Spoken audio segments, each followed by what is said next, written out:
Sometimes when I make these videos and when I speak English, I just feel so weird. And in general, the human language to me sometimes feels so foreign, as if it's not my native language, which probably makes sense because I think all of ours native language might be something completely different. And in fact, sometimes I feel like there is so much to be spoken and said in silence, actually. Sometimes that feels even more truthful than the words that are spoken. Did any of you guys ever experience that, where you feel like the language you speak doesn't feel like your native language? Like it feels kind of almost sometimes foreign. It's an interesting, funny feeling. Anyway, so I've been reading A Course in Miracles, or not reading it, but listening to it. I was gonna bring my book, the big fat book, but my bags got really full on my way here to this beautiful place, Sweden, and so I didn't bring it. But I've been listening to it. Just now they were talking about how this world, this realm, is insane. And to seek sanity in this world is only gonna lead to suffering and pain. There's something so deeply peaceful about remembering that everything in this realm is insane, total insanity. Every thing of this world, this form realm, this material realm, is not the most authentic. It's not the most real. And I know that a lot of people have a problem with people saying that. They're like, that's spiritually bypassing. That's not acknowledging reality. That's trying to escape. And it's not that I'm saying that we should avoid this realm and dismiss it. What I am saying, though, is that if we understand that it's just an illusion and it's just a dream and it's not real, it makes it so that the experience of being here and being a human is more light.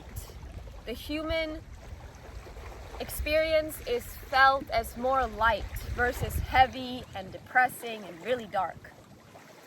I was talking with a friend today how there's so many, horrible and dark events happening in this world, in this illusion, right? If I take it seriously, or if I take it on and actually feel it, it really hurts. Like, it actually can make me feel, or I'll get into a dark depression if I take that shit seriously. I'll feel so much pain and hurt inside of me when I tune into the state of the world and the wars and everything. Sometimes I've even stopped trying. I've given up on life because it's just felt too heavy and too much of a burden. And that's where it's important to realize that I'm not here to take any of that on. I am here to feel compassion and to pray and to envision the highest outcome for this realm, for this material realm. I am here to remember who I am and remember that everything here in this realm that's so fucked up and twisted, it's actually not permanent. It's impermanent. It will not last forever. So why would I give it so much importance when actually the real Christ, God, Heavenly Father, is what's eternal? The love of God is eternal. The light and the love of God, that's eternal. And it's actually who and what we are. It's hard, though, to put a label and word onto who and what we are because it's impossible. We can't ever name it, label it, box it in, say we figured it out, because it's infinite and ever expanding. And the greatest way to actually help and support and serve in this realm, material realm, is for me and for you and for all of us to take care of ourselves. Self-care practices, daily self-care, hydration, good sleep, proper food, movement, exercise, all that stuff, right relationships. Also to remember who we are beyond all of this, and not to take our form, our human self, too seriously. It's not meant to be tense and heavy. It's meant to be light and filled with joy. When it's light and filled with joy, that's when we know we are being more tapped in, tuned in, turned on with the highest truth. With the truth that is eternal.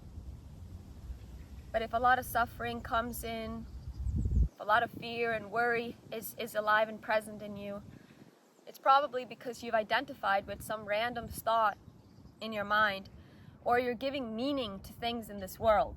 You're like making things mean something when really it's all meaningless. I'm not saying that we shouldn't,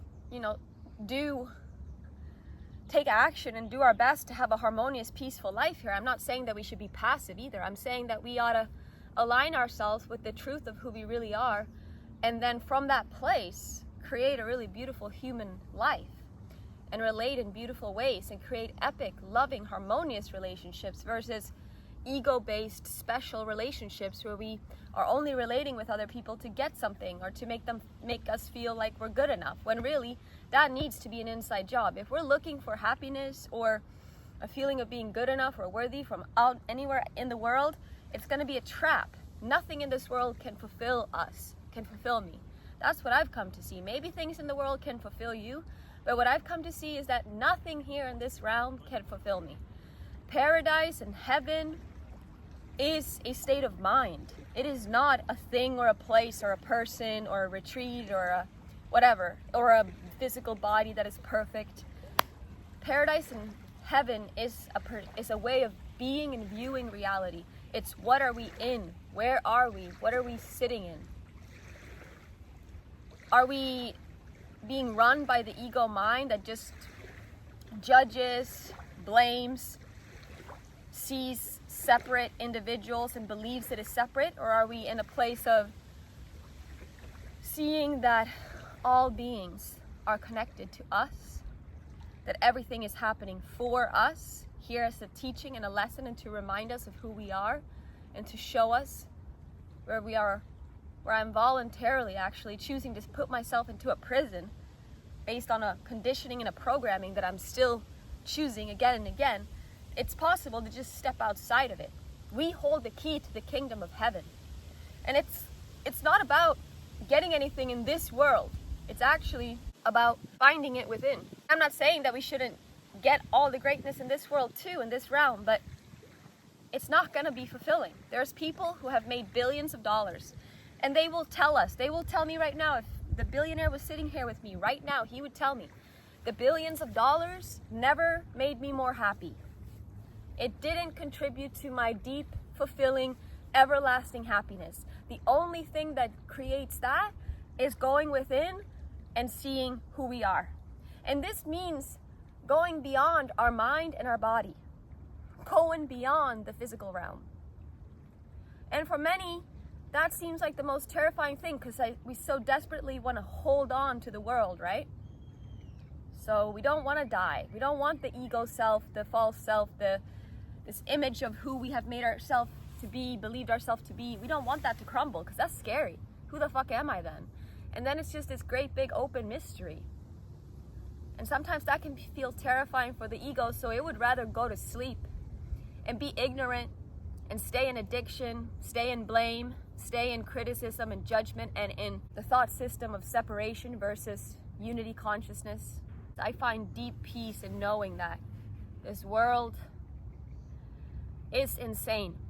And the only thing that's sane, in order for me to find sanity and peace, I gotta turn my eyes away from this world and go to what's really important, which is in the silence of my own heart. And there in that place is where I can truly connect to you. And I pray that I'll meet you in this beautiful space and see you and dance with you and play with you and hug. And together from this place, from living from here, we create a beautiful world together. Not from ego, but from truth. Okay, I'm gonna go in the water now. Goodbye. Like, comment, and all that good stuff. Check out the water, isn't it so beautiful?